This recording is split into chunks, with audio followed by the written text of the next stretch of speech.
How a vegan ends up with leather in her fund's portfolio. Investing well is hard enough, and introducing your personal values into the mix only compounds the confusion. What matters most? How can I have the biggest impact?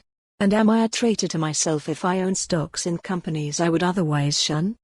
Consider just one issue that inspires deep feelings: animal welfare. It is one of the newest niches that socially responsible investment companies seek to serve, and it offers a useful template for the kinds of questions that all of us need to ask if we want to craft a portfolio that points the same way as our moral compass.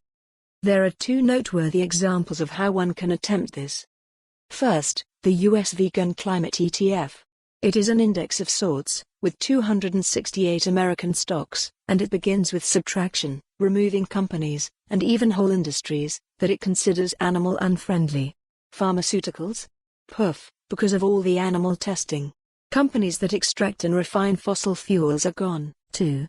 After all, animals are outdoors more than we tend to be, so climate change threatens many of them even more than us. The Kana Blue Animal Impact Fund, named for the endangered butterfly, takes a different approach. It is an actively managed mutual fund, with less than half the number of stocks as Vegan ETF, including companies not based in the United States. Another big difference, it employs so-called positive screening, picking best-of-breed companies in as many industries as it can stomach. "We are not animal avoidant," said Vicky L. Benjamin, president of Kana Blue Capital. "We are animal engagement."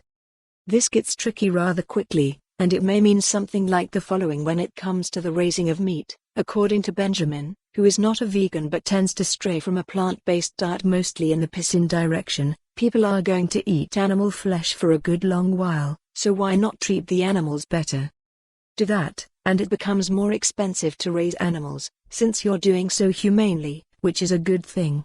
The cash cost of eating meat will go up, people will eat less and emissions will fall. That's how Kana Blue ends up with Chipotle in its portfolio. It likes the chain's animal welfare efforts, ongoing food safety questions aside. But the parent of Burger King didn't make the cut, even though it's got a vegetarian Whopper with an Impossible Burger patty these days.